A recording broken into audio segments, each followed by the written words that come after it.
Dengan segala hormatnya mempersilakan.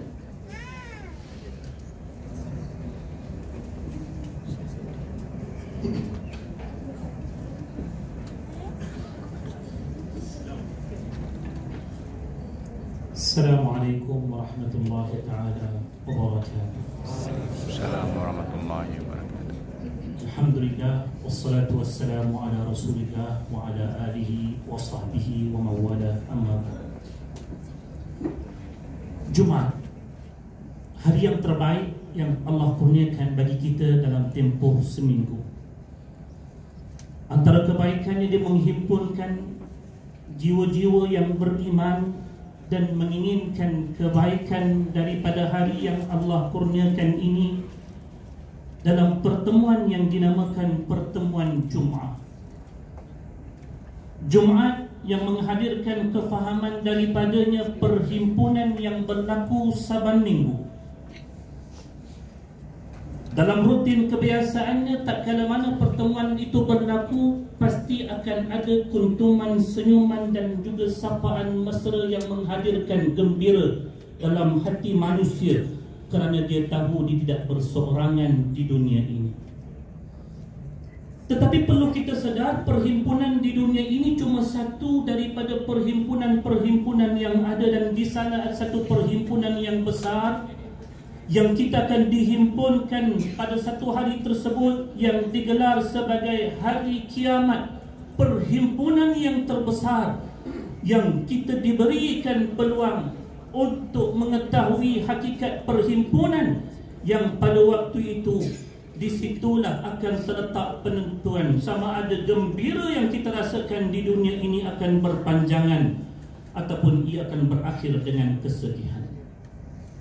Lalu untuk mendapatkan hari perhimpunan yang terakhir nanti akan kita beroleh kegembiraan padanya, maka perlu dihadirkan peringatan, dan peringatan yang terbaik itu tak lain tak bukan seperti mana yang telah disebutkan oleh Allah dalam surah Qaf ayat yang ke-45, fadzakir bil Qur'an man yakhafu wa'id. Dan ingatkanlah mereka dengan Al-Quran bagi mereka yang takutkan dengan janji buruk, sesuatu yang kita minta simpang berlaku pada hari kita akan dihimpunkan kelak.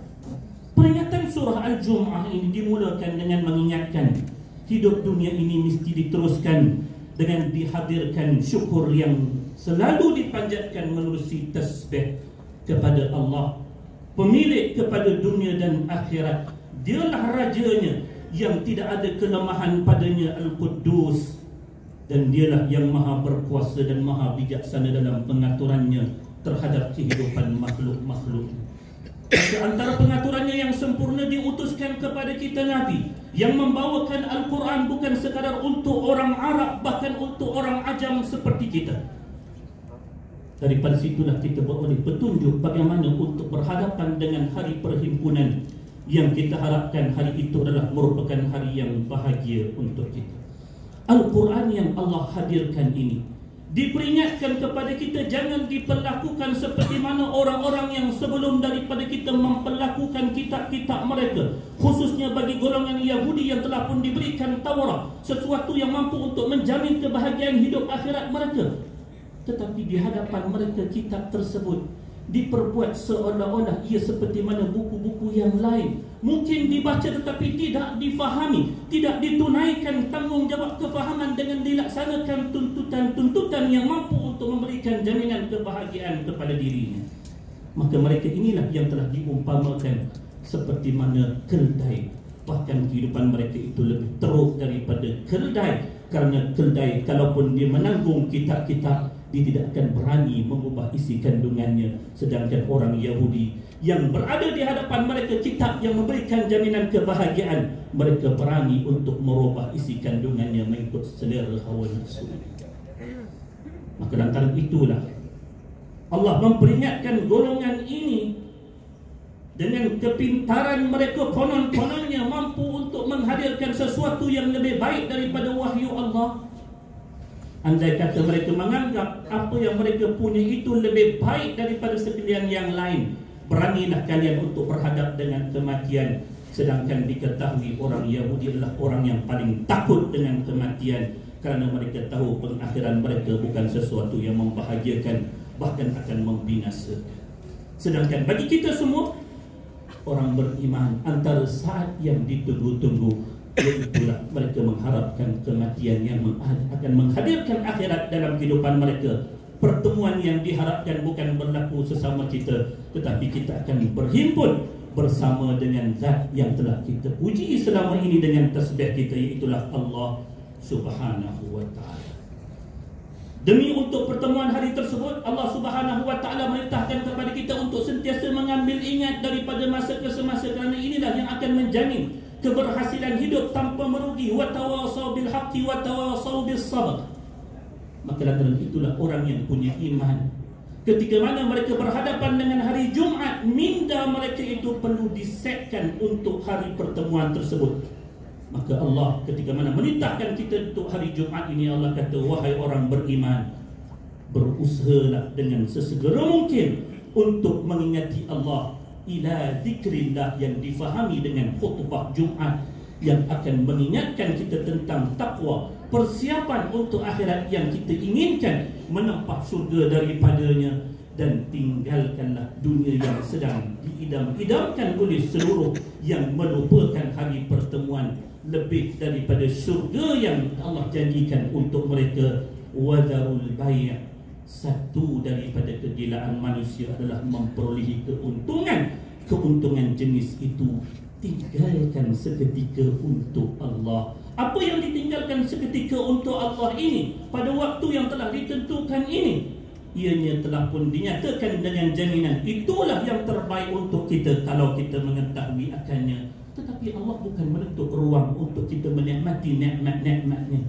Waktu selepas daripada kita mengingatkan diri kita tentang akhirat dan melaksanakan tanggungjawab terhadapnya, bertibaranlah kamu, carilah rezeki yang telah aku berikan kepada kalian. Tetapi dalam kita mencari rezeki yang didambakan oleh semua manusia ini menerusi perniagaan dan sebagainya, jangan lupa ingatan itu perlu kekal dalam diri kita. Ingat kita kepada Allah. Wadhkurullaha katsiran la'allakum tuflihun. Orang yang berniaga dengan ingat Allah pasti akan memberikan keberuntungan yang tidak akan putus-putus dalam hidup mereka. Ini janji daripada Allah Subhanahu wa ta'ala. Jangan diikuti dengan golongan yang mengesampingkan peringatan, terutamanya apa yang berlaku pada zaman Nabi sallallahu alaihi wasallam. Demi untuk nak merebut keuntungan perniagaan, mereka meninggalkan peringatan khutbah yang disampaikan oleh Nabi. Sedangkan apa yang Allah nak berikan daripada sisi Allah menerusi peringatan yang tempohnya sekitar setengah jam hingga 1 jam ini, ia mampu memberikan sinar untuk sepanjang hidup kita. Dengan peringatan itulah yang menghasilkan kebaikan demi kebaikan, menjamin kebahagiaan untuk hidup kemudian hari, dalam keadaan kita menikmati hidup dunia dalam keadaan berbatasan dengan syariat Allah Subhanahu wa ta'ala. Inilah antara rangkuman kefahaman daripada surah Al-Jumu'ah, surah yang mengingatkan kita tentang hari pertemuan yang satu lagi. Mudah-mudahan dengan peringatan inilah yang kita laksanakan tanggungjawabnya, memahami akan peringatan daripada Al-Quran dan melaksanakan tuntutannya akan menghadirkan bahagia untuk satu lagi pertemuan yang Allah janjikan kepada kita. Itulah pertemuan yang terakhir yang akan memastikan selepas daripada itu setiap daripada kita sama ada beroleh keberuntungan yang sebenar yang namanya syurga ataupun kerugian selama-lamanya dalam neraka. Wal-iyadu billah. Wassalamualaikum warahmatullahi ta'ala wabarakatuh.